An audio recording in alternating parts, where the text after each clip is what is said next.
de Apocalipsis, versículo 8. Y dice de esta manera, para comenzar en esta mañana: mas a los temerosos e incrédulos, a los abominables y homicidas, a los fornicarios, hechiceros, a los idólatras y a todos los mentirosos, será su parte en el lago de fuego ardiendo. Al lago de fuego y azufre ardiendo, que es la muerte segunda. Yo creo que con eso es suficiente, ¿verdad? Vamos a ver qué es lo que Dios quiere decirnos a través de este mensaje en esta mañana. Siéntense muy cómodamente y con mucha atención a la palabra de Dios en esta mañana. Creo que he sentido que desde ayer para acá me estorban los lentes, como que estoy como un águila ahorita con la vista. Algo está pasando. Vamos a ver qué es lo que podemos aprender de la Biblia, de este pasaje en particular, y vamos a ver qué es lo que Dios es capaz de hacer cuando nosotros nos entregamos a Él. Vemos en este versículo cómo el Espíritu Santo, de una forma extraordinaria, maravillosa, escoge esta lista de pecados para que podamos entender las percepciones de Dios con respecto al pecado. Porque la Biblia, destruye completamente la elevada opinión que el hombre tiene de sí mismo. Eso es lo que tiene la Biblia, la palabra de Dios. Sabe muy bien cómo poder llegar al hombre, cómo destruir esa elevada opinión de sí mismo. Y a lo mejor, si nosotros nos analizáramos a nosotros mismos, dijo Pablo, no seríamos juzgados. Porque nosotros podemos decir: yo no soy tan malo, yo no he matado a nadie, nunca he robado, no tomo, no fumo, no digo malas palabras. Eso significa entonces que el hombre tiene una elevada opinión de sí mismo. Yo creo que ustedes en alguna ocasión han escuchado a una persona hablar así. Yo los he oído.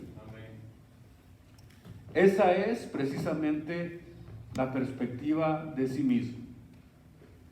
O pudiéramos decir que es la perspectiva del pecado que nosotros tenemos.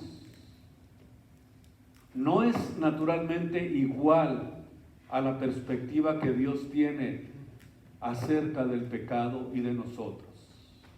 Cuando lo hacemos de esta manera, nos equivocamos rotundamente.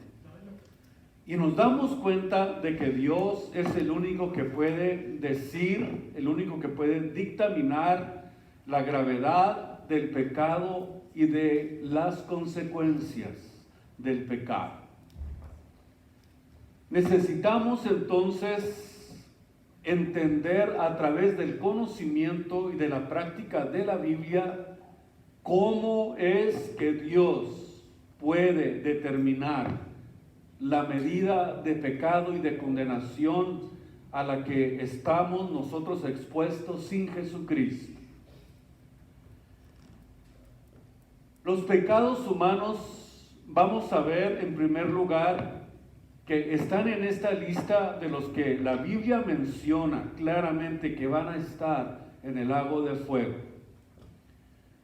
La encabezan no los asesinos, ni los violadores, ni los secuestradores, ni los adúlteros, ni los fornicarios, sino, de acuerdo a lo que estamos leyendo, capítulo 21, versículo 8, los cobardes. Esta palabra cobardes o cobarde del griego es la palabra deilo y significa los temerosos. Son aquellas personas que tuvieron miedo de seguir a nuestro Señor y Salvador Jesucristo. son aquellos que creyeron que si seguían a Cristo iban a perder todas sus amistades, pensaron que iban a perder a su familia, a quizás perder el poder, el dinero, las fiestas, los placeres, absolutamente todo eso. Esa es una de las razones por las que alguna persona no se atreve a seguir a Jesucristo, porque es cobarde, porque está lleno de temor y piensa que si lo hace va a perder muchas cosas en su vida. En otras palabras, son aquellos que escogieron el camino ancho y espacioso, como lo mencionó Jesucristo cuando dijo que era la puerta ancha que conduce a la perdición, o como pudiéramos entenderlo, el camino fácil.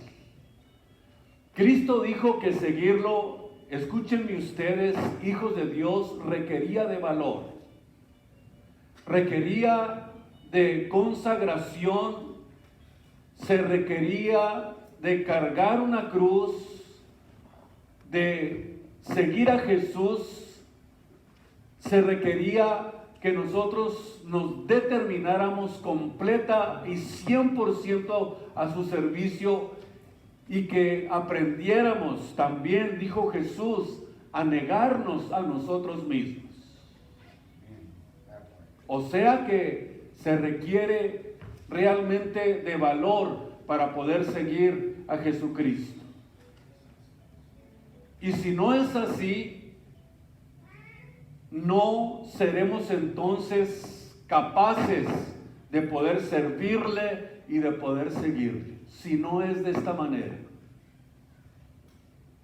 Dice la Biblia: entrad por la puerta estrecha, porque ancha es la puerta y espacioso el camino que lleva a la perdición, y muchos son los que entran por esa puerta, por ese camino.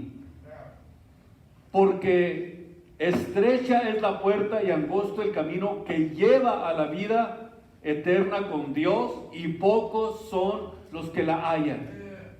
Es el camino donde tú pones tus propias reglas, donde no quieres que nadie te diga lo que tienes que hacer, porque desde el momento en que nosotros empezamos a seguir a Jesús, nuestras propias reglas, nuestros propios pensamientos, nuestras propias ideologías quedan completamente descartadas para poder seguir realmente a nuestro Señor y Salvador Jesucristo. Es la puerta ancha donde no quieres que el pecado sea confrontado en tu vida, donde dicen que nadie puede ser juzgado sino solamente con sus propias actitudes y sus propios pensamientos. La razón es porque ellos ya han decidido lo que es bueno y lo que es malo para sus vidas, donde no dejan que sea Dios el que decida, que sea Dios el que ponga el parámetro de lo que es el pecado, de lo que es la salvación, y que no podemos entender ni siquiera ninguno de estos dos términos a la que la Biblia llama salvación y perdición. Tenemos nosotros que aprender a través del conocimiento y de la práctica de la palabra de Dios. Tenemos que ser confrontados por la Biblia para poder entender los planes que Dios tiene para cada uno de nosotros. Estrecha es la puerta, angosto el camino que lleva a la vida eterna, a lo que nosotros estamos buscando, al premio de la soberana vocación de Dios, que es en Cristo Jesús, Señor nuestro. Vamos a ver que realmente necesitamos que sea Dios el que nos mida, el que nos dé el parámetro de lo que es bueno y de lo que es malo. No así nosotros, no podemos nosotros, no tenemos esa capacidad. Si nos juzgamos o si nosotros nos analizamos a nosotros mismos, nadie nos juzgaría, porque somos ¿cómo se dice? intocables.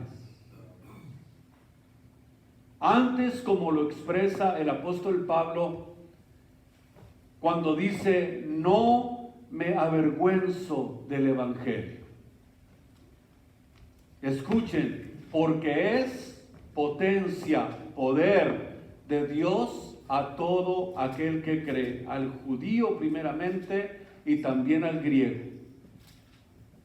Vemos aquí una de las cosas contrarias, opuestas a ser un temeroso o un cobarde. Para poder demostrar que no somos temerosos, ni que no hay nada que nos acobarde, ni nada que nos detenga, es nunca, pero nunca tener vergüenza del Evangelio. Pablo le escribe a Timoteo, porque no nos ha dado Dios espíritu de temor o espíritu de cobardía. Fíjese bien, no nos dio espíritu de temor, espíritu de cobardía, sino espíritu de fortaleza, de amor, de dominio propio. Dios no nos ha dado espíritu en el que nosotros podemos sentirnos avergonzados. Cuando nosotros recibimos a Cristo, Dios nos da un espíritu que nos sella, que nos infunde poder, de acuerdo a lo que la Biblia dice cuando Cristo ascendió al cielo, dando la promesa en Hechos 1:8 de recibir poder, de recibir potencia, de recibir dinamita en nuestro corazón para que podamos enfrentarnos al mundo. O sea que no nos dio un espíritu de temor ni de cobardía, antes al contrario. Creo que entre más pase el tiempo aquí en esta tierra, más difícil, más confrontación, más dificultad vamos a tener para poder predicar el Evangelio como Dios nos mandó a que lo hiciéramos a toda criatura. Tenemos que aprender que vamos a ser confrontados por el mundo. Y nosotros confrontamos al mundo con la verdad, al mundo incrédulo, al mundo inmoral, al mundo que va en contra de la palabra de Dios, al mundo que se burla de las cosas espirituales, que no cree en el Evangelio de nuestro Señor Jesucristo, al mundo religioso, aún hasta en contra de nuestra familia, para poder lograr. Por eso decía el apóstol Pablo, por tanto, no me avergüenzo del testimonio de nuestro Señor y Salvador Jesucristo. Y le decía a Timoteo, tampoco tú te avergüences del testimonio de nuestro Señor Jesucristo, le dice Pablo, ni de mí. Fíjese bien, qué interesante lo que le dice en 2 de Timoteo 1 a Pablo a Timoteo. No te avergüences tampoco de mí, que soy un preso por causa del Evangelio. Antes le dice, sé participante de los, escuchen ustedes, de los trabajos del Evangelio, según la virtud de Dios, en el sentido positivo, en el sentido en el que Dios te había llamado. Dios nos ha dado a todos los creyentes, a todos los que hemos creído en Jesús, nos ha dado todos los recursos espirituales que necesitemos para poder pasar toda prueba, para poder pasar toda amenaza, para pasar toda situación que pueda atravesarse en nuestro camino, en nuestro peregrinar con nuestro Señor y Salvador Jesucristo. Dios nos ha dado todos los recursos para que no haya nada que nos detenga. Tenemos que seguir hacia adelante hasta la venida de nuestro Señor y Salvador Jesucristo. Así que tienen que animarse y darle toda la gloria a Dios y no detenerse de predicar el Evangelio a toda criatura, como lo dice la Biblia, la palabra de Dios. Estamos hablando de algo que Dios hace con el creyente. de algo que Dios está llevando a cabo en la vida de cada uno de los creyentes. Esto es muy, muy importante. Porque necesitamos entender que si Dios nos da todos los recursos que nosotros necesitemos, cuando dijo recibiréis poder, cuando viniere sobre vosotros el poder, el power, la dinamita del Espíritu Santo, y me seréis testigos. Este poder permanece en los creyentes. Y hay en nosotros una fuente permanente, inagotable de energía espiritual, eficaz, productiva, que trae frutos a la vida del creyente. Dios nos llamó a sufrir con Él, a padecer aflicciones. Cristo fue muy honesto cuando comenzó a reclutar a sus discípulos. Les dijo: vengan y síganme, pero tienen que aprender a negarse a ustedes mismos. Tienen que aprender a negarse a sí mismos y tienen que tomar su cruz y seguirme. Dios nunca nos ha engañado, siempre nos ha dicho la verdad. Porque cargar una cruz era un símbolo de oprobio y de vergüenza en el mundo antiguo.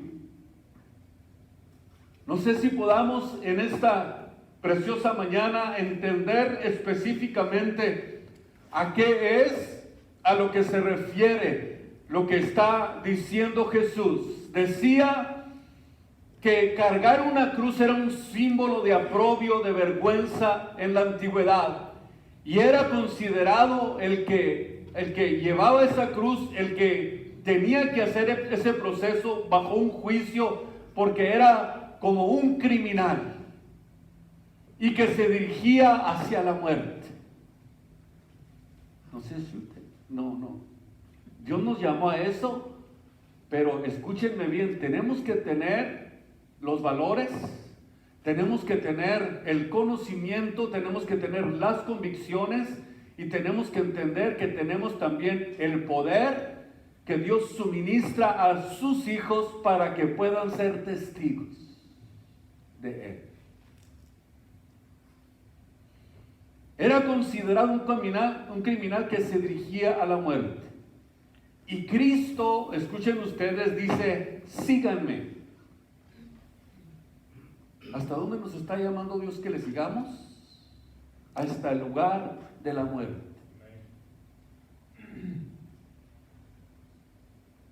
Y no solamente dice síganme hasta el lugar de la muerte, sino que también nos dice: padezcan conmigo. Padezcan conmigo. Segunda de Timoteo capítulo 1 versículo 9, donde estamos. Segunda de Timoteo 1:9, versículo 14. Dice: guarda el buen depósito por el Espíritu Santo que habita, escuchen ustedes, en nosotros. Tú pues, escuchen esto, dice el Señor, guarda este depósito.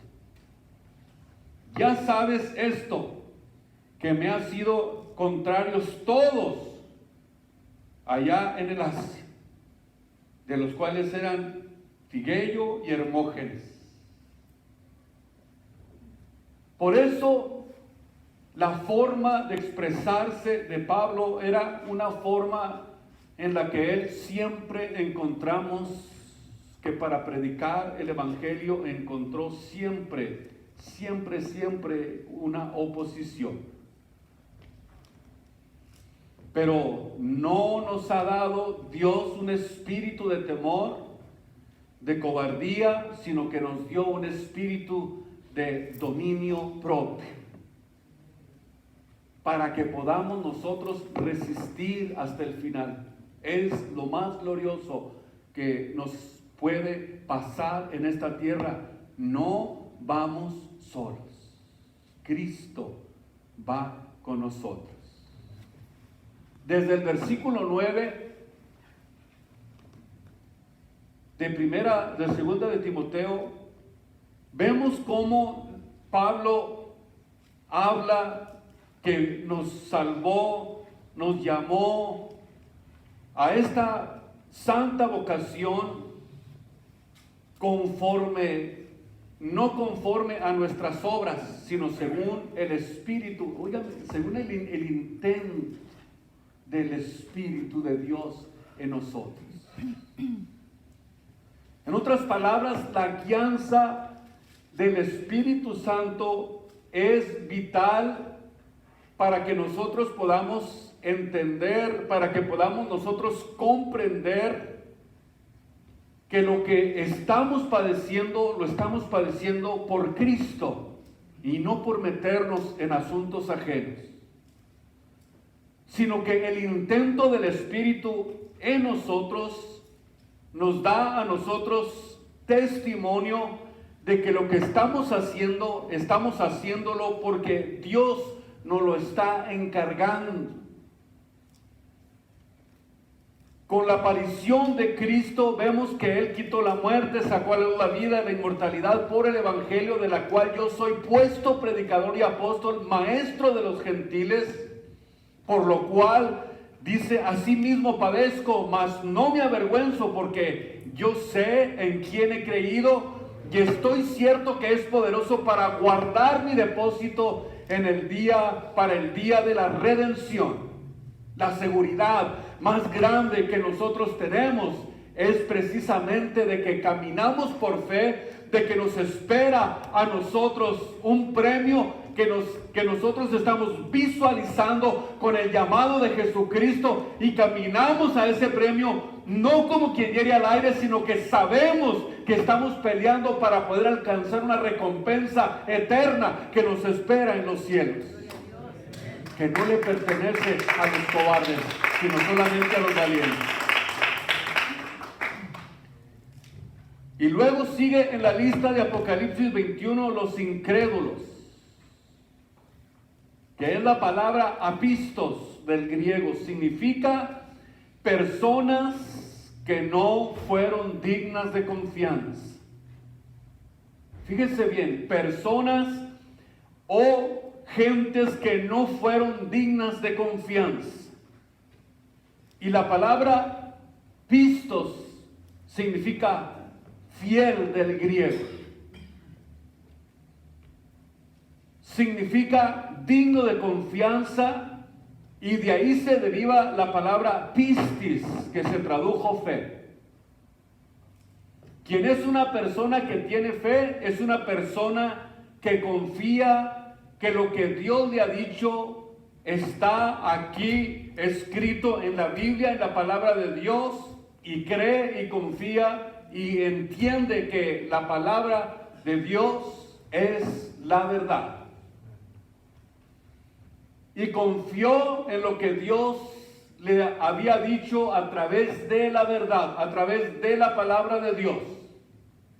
¿Y qué es lo que yo hago? Yo actúo conforme a lo que está escrito. Y si yo actúo, camino, me muevo conforme a lo que aquí está escrito, entonces me voy yo realmente a confortar. Voy de esta forma a cumplir lo que me ha prometido, y como decía Josué, que si nosotros caminamos y confiamos conforme a todo lo que aquí está escrito, Él va a prosperar nuestro camino. Y todo lo que yo haga va a ser prosperado. ¿Por qué? Porque estoy caminando en la verdad. Estoy haciendo que la verdad sea parte, como pudiéramos decir, integral de mi vida. Lo convierto en algo que se convierte en algo que es tan profundo en mi vida, que la verdad se convierte en algo absoluto para mi forma de actuar, para mi forma de caminar, para mi forma de pensar. Me siento comprometido con esta verdad que he recibido de parte de Dios. Por eso confío en que va a cumplir Él todas las promesas que ha dicho. Porque la fe sin obras es totalmente muerta. Estos de los que habla aquí la Biblia dice que van a estar en el lago de fuego. Se refiere a lo que no quisieron creer a la verdad. Cuando la verdad estuvo aquí en la tierra, por ya más de 2000 años, pero no se prepararon, no creyeron a la verdad, y el Señor Jesucristo, fíjense ustedes, lo explica de esta forma, en Juan 3:19. Vamos a ver de qué manera Jesús lo explica para que nosotros tengamos un concepto más importante acerca de lo que Jesús está diciendo. Y esta es la condenación. Escuchen cómo Jesús comienza a explicar. Y esta es la condenación, porque la luz, la verdad, vino al mundo, pero los hombres amaron más la mentira, amaron más sus propias convicciones, amaron más las tinieblas que la luz, porque sus obras eran malas. ¿Ya entendieron la diferencia? ¿Por qué amaron más las tinieblas que la luz? Porque su forma de vivir, su forma de actuar, su forma de pensar era totalmente torcida. No es simplemente que no creyeron por no creer, sino porque estaban moviéndose, estaban actuando, estaban funcionando en el mundo de las tinieblas. Y luego dice el versículo 20, porque todo aquel que hace lo malo o que vive en el ambiente de las tinieblas, ¿qué es lo que pasa? Aborrece la luz. ¿Qué es lo que hace? Aborrece la luz. Por eso es que viene la condenación. La condenación consiste en que la luz vino al mundo, pero los hombres aman más las tinieblas que la luz, porque hay obras dentro de sus vidas malas que no quieren que nadie se las moleste. Al que le gusta andar de cana al aire, no le gusta que le digan que lo que está haciendo, como le hizo Juan el Bautista con Herodes. Dijo, ¿qué traes, insensato? Yo puedo hacer lo que yo quiera. Y por decirle que no era lícito que anduviera haciendo lo que estaba haciendo, que anduviera con la mujer que no le pertenecía, le mandó cortar la cabeza a Juan. ¿Qué significa eso? Que hay obras malas que no quieren muchos que se las toquen. No toquen al monstruo porque se enoja. La palabra condenación es la palabra crisis. ¿Por qué estaban en crisis? Porque sus obras eran malas. Y fíjense ustedes, casi siempre detrás de la incredulidad de las gentes que niegan la luz de nuestro Señor Jesucristo se encuentran vidas inmorales. Es increíble, pero eso es lo que sucede. No les conviene la luz. Porque la luz va a mostrar lo sucio, va a mostrar la corrupción que hay dentro de sus vidas, y el ser humano, cuando ve la corrupción que hay dentro de sus vidas, se espantan y se asustan. Y dicen, no, yo no soy tan monstruo, yo no soy tan malo, no creo que yo necesite de la Biblia, de la palabra de Dios. Yo creo que el que se muere se le acabó el chiste, ya. No es cierto eso. No es cierto. Necesitamos entender que la luz vino al mundo para alumbrar precisamente ese estilo de vida, ese estilo sucio, ese estilo de corrupción que hay dentro o que había dentro de nuestras vidas, y el ser humano necesita entender que la Biblia es como un espejo y Dios nos expone a la luz del Evangelio, y al mostrarnos cuánta maldad hay dentro de nosotros, es para que nosotros podamos decirle, para que nosotros podamos gritarle, para que nosotros podamos llegar a Él y decirle: Señor Jesucristo, ten misericordia de mí. Le pedimos perdón a Dios cuando vemos el monstruo que se está moviendo dentro de nuestras vidas, pero muchos lejos de deshacerse de ese monstruo, lo apapacha. Venga, chepacá, le dice. No le hagas cacho a la Biblia. Es una verdad que nos confronta. Siempre nos va a confrontar la palabra de Dios. Es como un espejo. Dios utiliza este método para que podamos nosotros cada día descubrir la inmundicia de nuestras vidas. Cada día nosotros necesitamos limpiarnos. Cada día nosotros necesitamos ir y decirle: Señor, perdóname. Casi todos los días, si no es que todos los días, tenemos que pedirle perdón por alguna situación o por alguna falta que cometemos.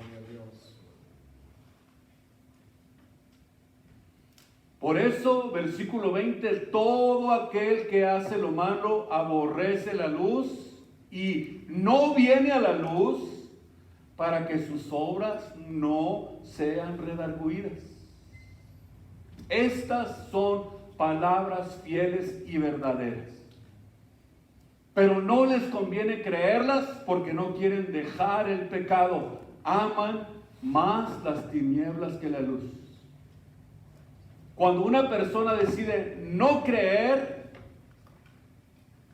nadie en el mundo podrá hacerla creer.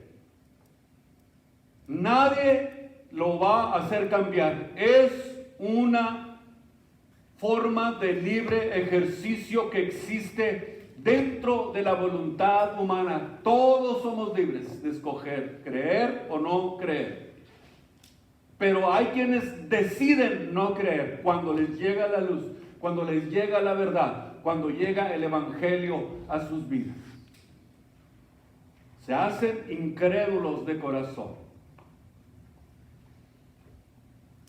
Y luego vienen los abominables. Es la palabra griega, teleduso, y significa los que están, fíjese bien lo que le voy a decir, los que están y siguen o siguieron contaminados.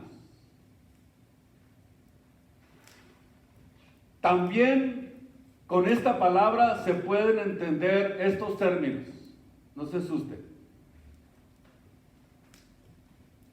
El que apesta por haberse contaminado con toda la suciedad del mundo. Son aquellos que han permitido que la maldad del mundo los envilezca, los manche, los contamine, los infecte y los haga igual que ellos, igual que los del mundo. Escuchen lo que escribió el apóstol Pedro en 2 de Pedro, capítulo 1, versículo 3.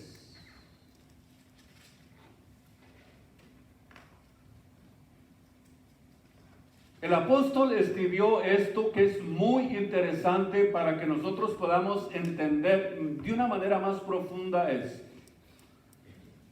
Dice: como todas las cosas que pertenecen a la vida y a la piedad nos sean dadas de su divina potencia, de su divino poder, por el conocimiento de aquel que nos ha llamado por su gloria y virtud. Vamos a ver, el cristiano verdadero tiene seguridad eterna de salvación y perseverará y crecerá porque ha recibido todo lo necesario para poder sustentar la vida eterna que Dios le entregó en sus manos mediante el poder de nuestro Señor Jesucristo. Y esto, de acuerdo a lo que está diciendo el apóstol Pedro, es mediante el conocimiento íntimo. Escuchen, lo voy a volver a repetir, mediante el conocimiento íntimo, no el conocimiento superficial. O un simple compromiso superficial de los hechos, sino que encontramos que se requiere que sea mediante el conocimiento íntimo, personal, que recibiste la verdad para ser salvo. Porque hay un grupo en Tesalonicenses que dice que no recibieron el amor de la verdad para ser salvos. Simplemente recibieron la verdad, pero no la recibieron de una forma, escúchenme ustedes, íntima, de una forma transformadora. Es interesante porque dice que no recibieron el amor de la verdad para descubrir lo que existe en esa verdad, el amor de la verdad, que es el amor de Cristo, que es el que trae salvación a todos los hombres, porque de tal manera amó Dios al mundo que dio a su Hijo unigénito para que todo aquel que en Él crea no se pierda, sino que tenga la vida eterna. Estamos hablando de algo íntimo, de algo profundo, que no es superficial. No se trata de saberte la Biblia de cuero a cuero, sino cuánto practicas lo que conoces. ¿Cuánto practicas lo que conoces? ¿O eres igual desde que te naciste? No has cambiado nada, absolutamente nada. Estamos hablando de algo que tiene que ver con un compromiso espiritual con Dios. Estamos hablando de una participación genuina y personal de la vida de Cristo que está basada en el arrepentimiento de nuestros pecados y de la fe personal en Él, en Jesús, exclusivamente en Él. Por eso nos dejó promesas. Cuando yo las creo, esas promesas, cuando yo estoy confiando en esas promesas, cuando las tomo para mí, cuando los hago parte de mi vida, me aleja más y más y más de la corrupción del mundo que está por concupiscencia allá afuera. Me aleja de la corrupción del mundo.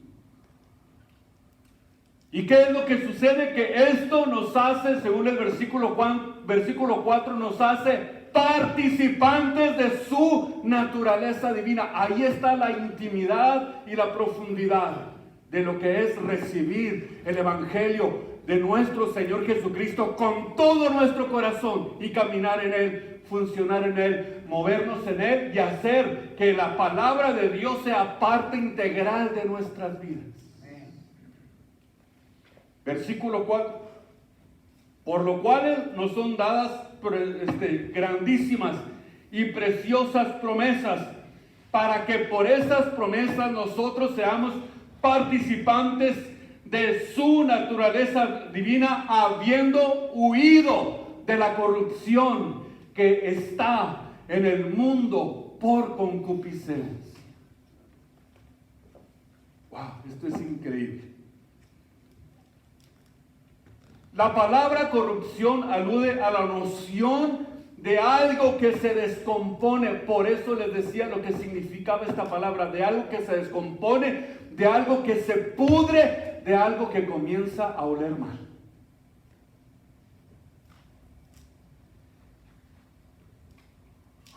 Gloria a Dios. Huir o huido, habiendo huido, dice el apóstol. Ilustra, escuchen ustedes, un escape exitoso del peligro. No sé cuántos de ustedes puedan realmente visualizar ese peligro que existe. Ese peligro del que fuimos salvados. Ese peligro del que salimos. Ese peligro y ese escape exitoso de ese peligro cuando fuimos salvos. El creyente escapa del poder de la perdición del mundo. No sé cuántos mensajes pudiéramos traer para poder comprender esto, mis amados del Señor. Créanme que se los digo con todo mi corazón. ¿Cuánto necesitamos nosotros para entender que nosotros fuimos salvados? Escapamos del peligro cuando fuimos salvos. Escapamos del poder de la perdición del mundo, dejando atrás la naturaleza caída y pecaminosa. Por eso necesitamos entender que Dios nos redimió, nos salvó para hacer cosas nuevas con cada uno de nosotros. Cosas nuevas, cosas reales, cosas auténticas. No estamos jugando a ser cristianos. Amamos a Cristo, creemos en la palabra de Dios y sabemos que Él va a cumplir todo lo que Él nos ha prometido. Sí, Señor, Él va a cumplir todo lo que nos ha prometido. Gloria a Dios. Y luego nos vamos con los abominables. Los abominables son aquellos que permitieron que la maldad del mundo los envileciera.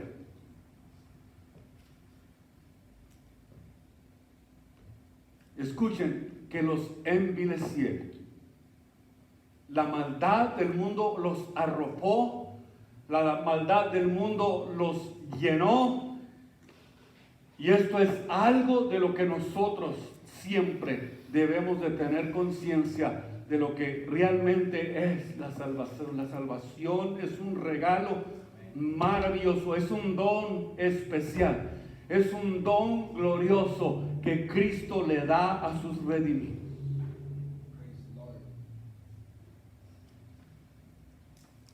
Aquellos que permiten que la maldad del mundo funcione, se mueva, actúe, los haga hablar, los haga actuar, los haga moverse con ese tipo de maldad, la Biblia dice claramente que son abominables. Y van a estar, según Apocalipsis 21, ¿dónde? En el lago de fuego. ¿No es cierto? Pues vamos a ver si no es cierto que existe el lago de fuego.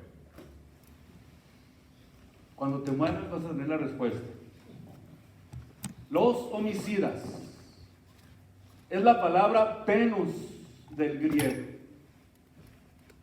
Y es una palabra que pudiéramos entender cuando se trata de una persona que es asesina. Pero de acuerdo a la ideología del mundo, una persona que va a la guerra y mata a otros dicen que no es asesino. ¿Ustedes qué creen? Ya los puse a pensar. Es como si tú vas al frente de batalla y para poder sobrevivir tienes que matar. Pues eso no es asesinato, dicen. Yo tengo mis dudas, pero se los dejo como tarea.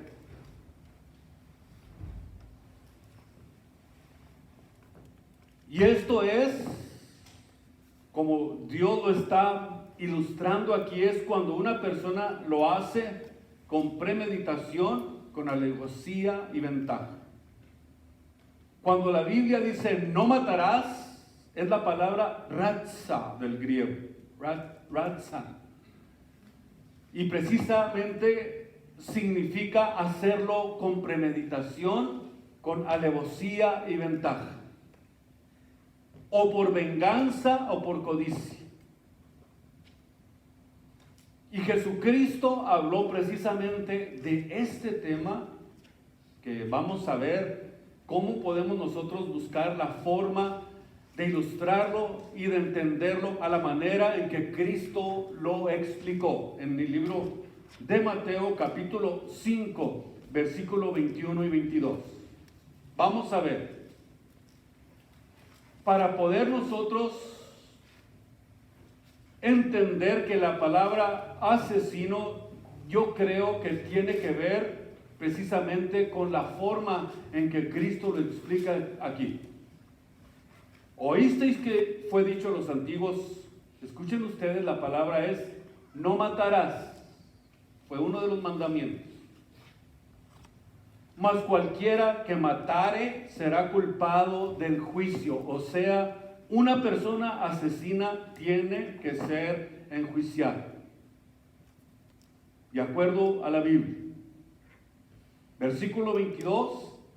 Mas yo os digo que cualquiera que se enojare locamente contra su hermano, ya puede ser culpado de juicio.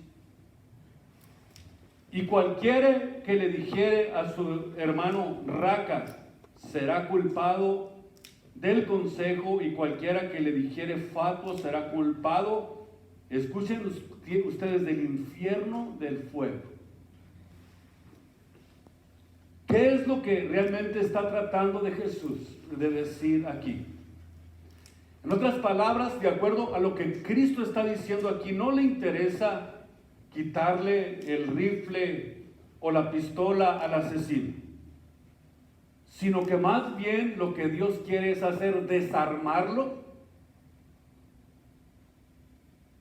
del odio y del rencor.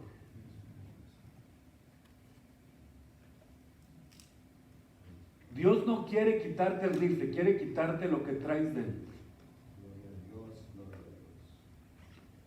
No quiere quitarte la pistola, quiere quitarte lo que hay en tu corazón. Porque de allí, dice la Biblia, ¿vienen qué? Los homicidios. De ahí vienen los homicidios. Dios quiere quitarte el odio, que fue el que hizo que usaras el rifle y tirar balazos. A lo mejor tú nunca le has jalado el gatillo, pero ¿qué tal eres? De rencoroso.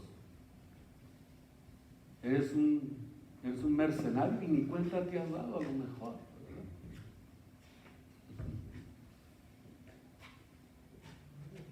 Eres un asesino y a lo mejor no te has dado cuenta. Escucha, esto es muy importante que lo entendamos. A lo mejor nunca le has jalado al gatillo, pero eres un rencoroso, odias a tu hermano.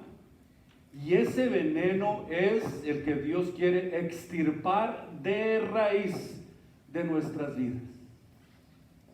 Gloria a Dios. Es ese veneno el que Dios quiere sacarlo completamente de nuestros corazones.